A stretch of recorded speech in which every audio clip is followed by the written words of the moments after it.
Olá, boa noite. Começa agora o Jornal da Justiça desta segunda-feira, 13 de setembro. Procuradoria-Geral da República defende suspensão de medida provisória que restringe remoção de conteúdos em redes sociais até o julgamento definitivo do Supremo. Já a Advocacia-Geral da União argumenta à Corte que as alterações no Marco Civil da Internet resguardam direitos e garantias de usuários das plataformas. Esse é um dos destaques da edição de hoje. Você confere também. Ministra Carmen Lúcia nega pedido de advogado para faltar a depoimento na CPI da pandemia. Justiça Federal em Brasília autoriza a condução coercitiva de 2 testemunhas da comissão. Juiz arquiva inquérito contra ex-presidente Lula por suposto tráfico de influência na Costa Rica.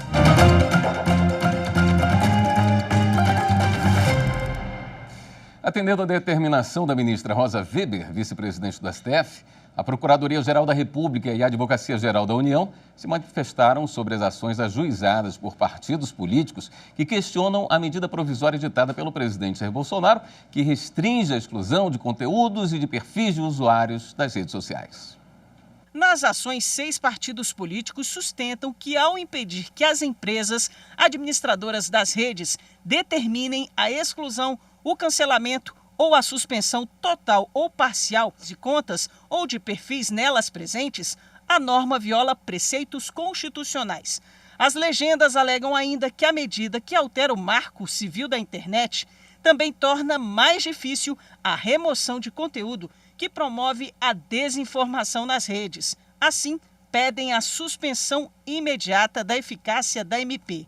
A Procuradoria-Geral da República defendeu a suspensão da medida provisória até apreciação definitiva pelo Supremo Tribunal Federal.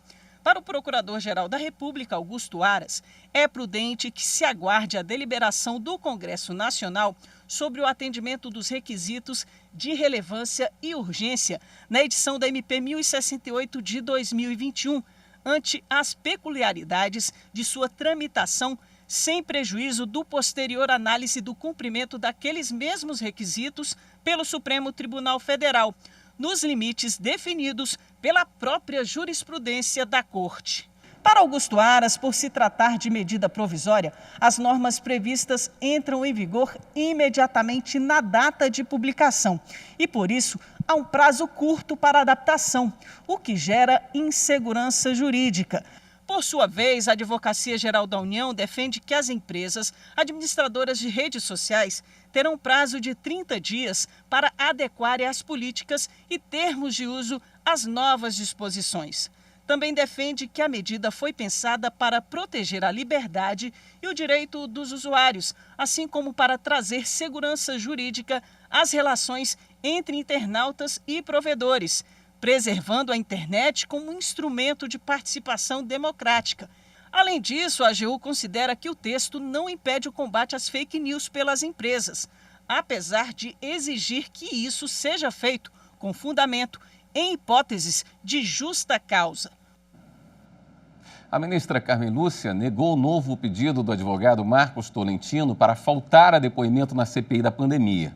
Para a relatora, a defesa não comprovou qualquer alteração fática e nem apresentou qualquer argumento novo que autorize a modificação da decisão anteriormente adotada.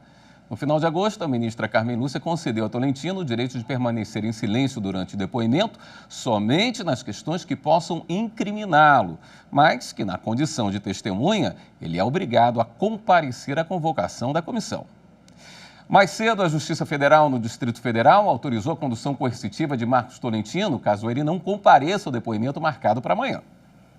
O advogado Marcos Tolentino é apontado como sócio oculto de uma empresa que teria garantido a compra da vacina Covaxin com uma carta-fiança de 80 milhões e 700 mil reais. Mas ele não compareceu à CPI da pandemia para ser ouvido como testemunha, alegando problema de saúde. Aí o presidente da comissão, senador Omar Aziz, entrou com uma representação na Justiça. A 15ª Vara Criminal do Distrito Federal determinou a intimação de Tolentino para depor na CPI nesta terça-feira, às 9h30 da manhã. Se o advogado não comparecer sem justificativa, o juiz Francisco Codevilla autorizou a condução coercitiva dele. E lembrou que Tolentino ficará sujeito a penalidades previstas no Código de Processo Penal, como o pagamento de multa. E a Justiça Federal em Brasília também autorizou a condução coercitiva de Marconi Faria, caso o advogado não compareça e nem justifique a ausência em depoimento marcado para esta quarta-feira. A decisão é da juíza Poliana Kelly Alves. A magistrada, no entanto, negou outros pedidos feitos pela comissão, como a apreensão do passaporte de Marconi e a proibição de se deslocar na cidade onde mora sem autorização prévia da CPI. Marconi Faria é apontado como lobista da Precisa Medicamentos, empresa que atuou como intermediária no contrato da vacina indiana Covaxin. O advogado deveria ter sido ouvido pela CPI em 2 de setembro, mas, na véspera, apresentou um atestado médico e não compareceu à audiência. A Justiça Federal de São Paulo arquivou um inquérito policial contra o ex-presidente Luiz Inácio Lula da Silva por suspeita de tráfico de influência internacional a favor da empreiteira OAS. A decisão foi da 9ª Vara Criminal Federal de São Paulo. A juíza Maria Carolina Aquel Ayub arquivou o inquérito da Polícia Federal que apurava suposto tráfico de influência internacional de Lula na realização de palestra em 2011 na Costa Rica. As investigações começaram após delação premiada do ex-presidente da OAS, Léo Pinheiro. Segundo o empresário, Lula participou de encontros para influenciar dirigentes do país a fecharem negócios com a empreiteira. A Defesa e o Ministério Público Federal pediram o arquivamento do caso. O MPF apontou ausência de provas que justifiquem a continuidade da apuração e ainda a prescrição dos crimes investigados em relação ao ex-presidente Lula. Com o arquivamento do inquérito policial, também deixam de ser investigados o ex-executivo da OAS, Augusto Uzeda, e o ex-presidente do Instituto Lula, Paulo Okamoto. O Ministério Público Federal em Pernambuco denunciou à Justiça Federal 8 pessoas por supostas irregularidades na execução e na fiscalização em contorno viário na região metropolitana do Recife. O caso se refere à Operação Outline, deflagrada em 2019. As investigações identificaram que o grupo criminoso era composto por indivíduos que atuaram junto ao Departamento de Estradas de Rodagens de Pernambuco e a representantes da construtora Andrade Guedes, com o objetivo de desviar parte dos recursos destinados à obra mediante a simulação dos boletins de mediação e a consequente realização de pagamentos indevidos. Conforme consta na denúncia, também foram viabilizados pagamentos de vantagens pessoais por parte da construtora a servidores do DR. Os crimes apontados pelo MPF na denúncia são peculato, corrupção ativa e passiva, bem como lavagem de dinheiro. As provas analisadas revelaram que o desvio de recursos em relação aos pagamentos indevidos somou 60 milhões de reais. E a seguir, o TSE promove primeira reunião da Comissão de Transparência das Eleições. Depois do intervalo.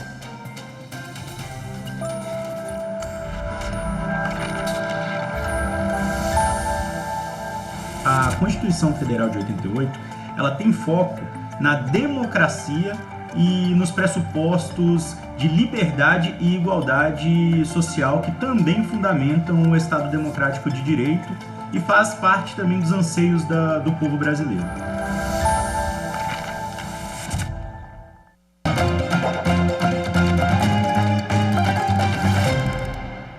O Supremo Tribunal Federal já tem maioria para derrubar normas do Estado de Goiás que impõem responsabilidade solidária a contador pelo pagamento de penalidades impostas ao contribuinte que o contratou. Essa responsabilização ocorreria quando atos e omissões do contador contribuem para a prática de alguma infração ou legislação tributária. Os dispositivos de uma lei e um decreto estadual foram questionados no Supremo pelo Progressistas. Para o partido, o contador é um mero prestador de serviços ou um empregado, alheio ao fato jurídico tributário. Até agora, 6 ministros acompanharam o voto do relator, ministro Luiz Roberto Barroso, para declarar a inconstitucionalidade da norma estadual por invadir competência privativa da União. O julgamento ocorre no plenário virtual e tem previsão de terminar na noite desta terça-feira. E o Supremo Tribunal Federal vai definir se a extinção de cargo afasta o direito à nomeação de candidato aprovado dentro do número de vagas previsto em edital de concurso público. Quem explica esse caso para a gente é a consultora jurídica Karina Zucolotto. Olá, boa noite. Os ministros do Supremo Tribunal Federal decidiram, no plenário virtual, reconhecer a repercussão geral em um recurso extraordinário interposto pelo município de Belém, do estado do Pará, acerca de nomeação de candidatos e extinção de cargos. Nesse recurso extraordinário, 2 perguntas devem ser respondidas. A primeira delas, se um candidato que foi aprovado em um concurso público dentro do número de vagas tem direito à nomeação mesmo o cargo para o qual ele concorreu tenha sido extinto, e saber também se essa nomeação pode ser afastada em razão de limitações de gastos com o pessoal previsto na Lei de Responsabilidade Fiscal. O município de Belém, do estado do Pará, ingressou com esse recurso extraordinário para afastar a decisão do Tribunal de Justiça daquele estado, que determinou a nomeação de um candidato ao cargo de soldador e que foi aprovado dentro do número de vagas previstos no edital. Segundo o Tribunal de Justiça, ainda que a extinção do cargo tenha se dado por lei após a homologação do concurso ou do questionamento sobre a necessidade de prévia dotação orçamentária em razão dos limites previstos na Lei de Responsabilidade Fiscal, mesmo assim, o direito subjetivo à nomeação não pode ser afastado. O município de Belém argumenta, por outro lado, que, a prevalecer a decisão do Tribunal de Justiça, estaria havendo uma violação do princípio da eficiência da administração pública, já que teria que contratar mão de obra desnecessária. E argumenta ainda que o próprio Supremo Tribunal Federal possui uma súmula ordinária, a de número 22, que permite a exoneração de servidor quando, ainda em estágio probatório, houver a extinção do cargo, e, nesse sentido, não teria que promover essa nomeação. O ministro Luiz Fux, presidente da Suprema Corte, disse que este tema vai muito além do reflexo jurídico, mas alcança também uma repercussão de natureza política, social e econômica em razão da multiplicidade de recursos envolvendo este mesmo tema, e que o interesse vai muito além do interesse apenas das partes neste recurso e que, portanto, deve ser julgado pelo Supremo Tribunal Federal, esse recurso extraordinário. Ainda não tem data para este julgamento, mas todas essas decisões você continua acompanhando aqui, na TV Justiça. A comissão, formada por especialistas, representantes da sociedade civil e de instituições públicas, criada para trazer ainda mais transparência ao processo eleitoral, se reuniu pela primeira vez hoje. O presidente do TSE, ministro Luiz Roberto Barroso, participou da videoconferência, que contou também com as presenças dos ministros Alexandre de Moraes e Edson Fachin, além de todos os 12 integrantes da comissão. Nesse primeiro contato, o ministro Barroso apresentou detalhes sobre as etapas de segurança, transparência e auditabilidade da urna eletrônica. A comissão atuará em 2 fases. A primeira analisará o plano de ação do TSE para ampliação da transparência do processo eleitoral. Na segunda, acompanhará e fiscalizará as fases de desenvolvimento dos sistemas eleitorais e de auditoria do processo eleitoral, podendo opinar e recomendar ações adicionais para garantir a máxima transparência. O Ministério Público Eleitoral apresentou ao Tribunal Regional Eleitoral do Ceará parecer pela cassação do diploma de vereador Pastor Valmir, eleito em 2020 para a Câmara Municipal de Pentecoste. Francisco Valmir Gonçalves, conhecido como Pastor Valmir, teria cometido abuso de poder econômico e captação ilícita de votos durante a campanha em 2020, quando utilizou seu projeto social Pró Futuro para distribuir cestas básicas e materiais de construção aos eleitores, para a troca de votos por bens. Também contribuíram para comprovar as irregularidades vídeos divulgados pelo próprio candidato, em que atrela as ações do projeto social à promoção da sua imagem pessoal. No parecer, o Ministério Público Eleitoral defende que o TRE negue o recurso apresentado pelo político contra a decisão da primeira instância da Justiça Eleitoral, que cassou o diploma dele. O órgão quer ainda que o vereador seja condenado ao pagamento de multa e tenha os direitos políticos suspensos por 8 anos. A terceira turma do Superior Tribunal de Justiça decidiu que empréstimo consignado depositado em conta salário pode ser penhorado. O recurso especial que chegou ao STJ foi interposto por um devedor que teve o valor de um empréstimo consignado, depositado em conta salário, penhorado em ação de execução. O executado argumentou que as parcelas são descontadas em folha, o que tornaria uma verba de natureza salarial protegida contra a penhora. Ao votar pelo desprovimento do recurso especial, a ministra Nancy Andrighi lembrou que a terceira turma considera que os valores recebidos de salário e os de empréstimo consignado possuem naturezas jurídicas diferentes, pois o salário é proveniente do contrato de trabalho ou prestação de serviço. Já o empréstimo tem origem no contrato mútuo celebrado entre o trabalhador e a instituição financeira. A relatora também explicou que, de acordo com a Corte Especial, nem sequer o salário e verbas assemelhadas que têm natureza alimentar gozam da proteção de impenhorabilidade absoluta, de forma que não é razoável que se confira tal proteção aos valores decorrentes de empréstimo consignado, porque se encontram depositados na conta salário do devedor. Com isso, os ministros da terceira turma negaram provimento ao recurso especial do devedor. E no próximo bloco, termina sem acordo a audiência de conciliação entre os Correios e os empregados da empresa. Voltamos já.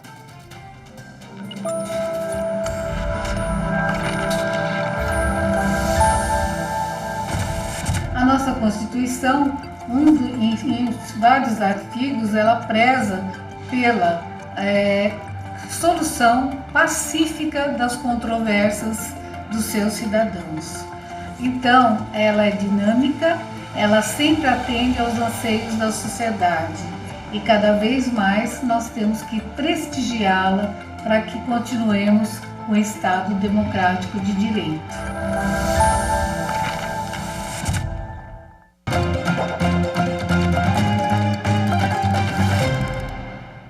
Acabou sem acordo a audiência de conciliação realizada nesta segunda-feira entre a Empresa Brasileira de Correios e Telégrafos e os empregados da empresa.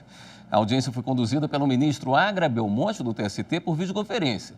A categoria iniciou uma greve nacional no dia 17 de agosto. No dia seguinte, o ministro Agra Belmonte determinou a manutenção de 70% dos trabalhadores em cada unidade da SCT. Na última sexta-feira, o ministro apresentou uma proposta que previa, entre outros pontos, o reajuste salarial de 100% do Índice Nacional de Preço ao Consumidor, retroativo a agosto, mas foi rejeitada pela empresa. Assim, o caso segue para o julgamento do dissídio, que está marcado para o próximo dia 20. Com a pandemia de Covid-19 e as medidas de segurança para conter a disseminação do novo coronavírus, várias inovações surgiram no judiciário. Entre elas está o chamado balcão virtual, atendimento remoto que é utilizado em quase 15 mil órgãos.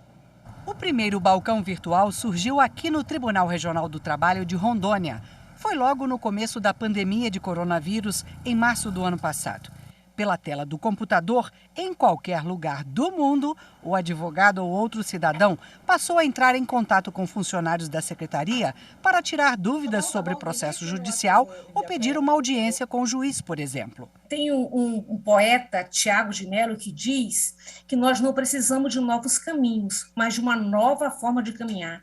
E a pandemia, mesmo com tantas dores, tão dolorosas, a gente encontrou soluções para viabilizar o acesso à justiça, para o advogado estar ali no balcão virtual, que ele é o dia a dia dele, Então, foi uma ideia que encontrou um solo fértil. Em 1 ano e meio de funcionamento, o balcão virtual do Tribunal Regional do Trabalho da 14ª Região, que compreende Rondônia e também o Acre, já atendeu 15 mil pessoas, como o advogado Rodrigo Soares. Nunca tive problema nenhum com acesso, sempre fui atendido de forma imediata e fico muito feliz com o resultado, porque isso traz economia de tempo e de despesa para o judicionário, para todos os advogados, quando da utilização no âmbito do balcão virtual. O balcão também facilitou o trabalho dos servidores que agora atendem o público de casa. A gente não tem o deslocamento físico, você não precisa se deslocar,